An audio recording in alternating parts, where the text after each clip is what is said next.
একাধিক ওয়ার্ডের সমষ্টি দ্বারা গঠিত নাউনকে কম্পাউন্ড নাউন বলে। এই কম্পাউন্ড নাউন হাইফেন যুক্ত হতে পারে, আবার হাইফেন বিহীন হতে পারে।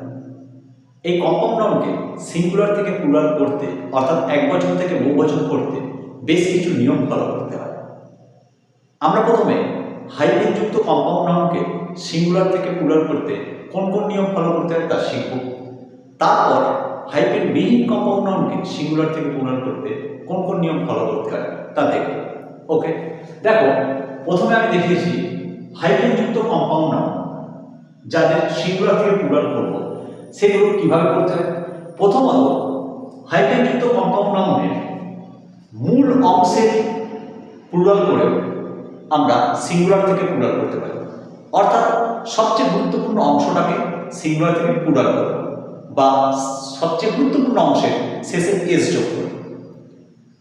যেমন দেখো সন ইন ল, আমরা এখানে সন মূল অংশ, তাহলে এই সনটা শেষে এস যোগ করলাম, মানে সনস দেন ইন ল, মানে সন ইন ল এটা singular, sons in law plural. একইভাবে daughter in law, daughters in law, father in law, fathers in law, okay, mother in law, mothers in law, okay. যদি ধরো বাদার in law থাকে তাহলে কি করবে, বাদার্স in law, তাই তো বোঝা গেল, এইভাবে করতে হবে।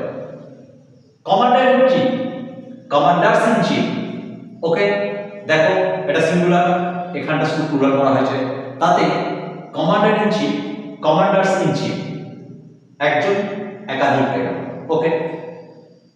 গ্র্যান্ড ইন এইড, দেখো grant grants, maid servant, maid servants, এক্ষেত্রে সার্ভেন্টটাকে মূল অংশ ধরা হচ্ছে, ওকে, তাহলে servant servants.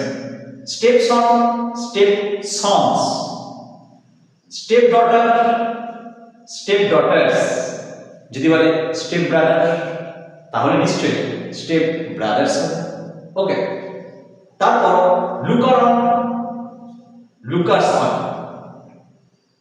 Passer by, passers by, runner up, runners up, major general, দেখো জেনারেলস মানে major generals, assistant director, assistant directors, okay. Aide camp, aide de camp, okay. এবারে দেখো আমরা দেখব যে এই হাইফেন যুক্ত নাউন যেখানে আমি প্রথমে বললাম যে মূল অংশের প্লুরাল করে, এবারে অর্থাৎ সবচেয়ে গুরুত্বপূর্ণ অংশে প্লুরাল করে, অর্থাৎ সবচেয়ে গুরুত্বপূর্ণ অংশে এস যোগ করে। এবারে কিছু এর আবার ব্যতিক্রম আছে, বা এভাবে ভাবতে পারো যে সবচেয়ে গুরুত্বপূর্ণ নয়, সবচেয়ে কম গুরুত্বপূর্ণ অংশ, অর্থাৎ কম গুরুত্বপূর্ণ অংশে প্লুরাল করে, মানে কম গুরুত্বপূর্ণ অংশে শেষে এস যোগ করে আমরা সিঙ্গুলারকে প্লুরাল করতে পারি। যেমন দেখো সিট ইন, সিট ইনস, ওকে।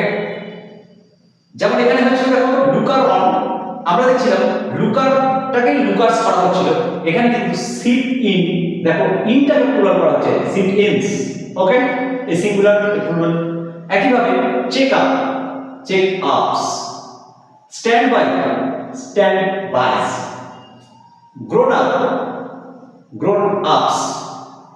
এখানে আমরা দেখলাম যে কম গুরুত্বপূর্ণ অংশে প্লুরাল করা হচ্ছে, ওকে। এবারে হাইফেন যুক্ত যে কম্পাউন্ড নাউন আছে সেই হাইফেন যুক্ত কম্পাউন্ড নাউনে যদি ম্যান ওয়ার্ডটা থাকে, ম্যান, সেটাকে আমরা মেন করলে সেই কম্পাউন্ড ওয়ার্ডটা প্লুরাল হয়ে যায়। কিরকম, ম্যান অফ ওয়ার, দেখো মেন অফ ওয়ার, শুধু ম্যানটাকে মেন করা হয়েছে। Washer man, washer men, yes man, yes man, ওকে।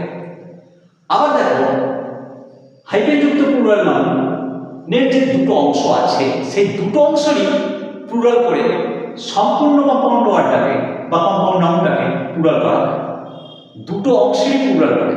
দেখো প্রথম অংশ শেষ অংশ দুটো অংশে, ম্যান সার্ভেন্ট, এখানে দেখো ম্যানটা মেন হয়েছে, সার্ভেন্টটা সার্ভেন্টস হয়েছে, তাহলে পুরো কম্পাউন্ড ওয়ার্ডটা ম্যান সার্ভেন্ট ছিল, হয়ে গেল মেন সার্ভেন্টস, দুটোরই দুটো অংশের প্লুরাল করা হলো, তাই তো? ঠিক একইভাবে woman doctor, women doctors, woman, women, doctor, doctors. Okay, একইভাবে নাইট ট্যাম্পলার, নাইট, সেটা নাইটস হচ্ছে, ট্যাম্পলার, ট্যাম্পলার্স হচ্ছে, তাহলে নাইট ট্যাম্পলার্স।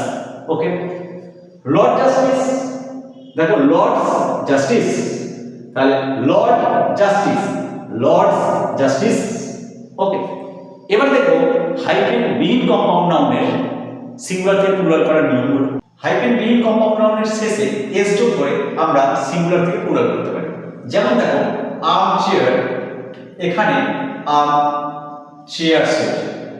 একইভাবে book case, book cases, pick pocket, pick pockets, handful, শেষে যোগ করলাম এস, হ্যান্ডফুলস, ব্যাগফুল, ব্যাগফুলস, স্পুনফুল, স্পুনফুলস। ওকে, এবারে যদি শেষে ম্যান থাকে সেক্ষেত্রে আমরা ম্যানটাকে মেন করলেই সেটা সিঙ্গুলার থেকে প্লুরাল হয়। যেমন দেখো English man, English men, sportsman, sportsman, batsman, batsman, chairman, chairman, postman, postman. আবার শেষে ম্যান আছে অথচ মেন করলে প্লুরাল হয় না, অর্থাৎ এই নিয়মের ব্যতিক্রম আমরা পাবো জার্মান, জার্ম্যানস। এখানে দেখো ম্যান, ম্যানটাই রইল, শেষে এস যোগ করে প্লুরাল হলো, বা নো ম্যান, নো ম্যানস। আসলে এটা এক্ষেত্রে সম্পূর্ণ অংশ বোঝাচ্ছে আর এক্ষেত্রে আংশিককে বোঝাচ্ছে। এই কারণে এটা ম্যানটা ম্যানস হচ্ছে আর এক্ষেত্রে ম্যানটা মেন হচ্ছে।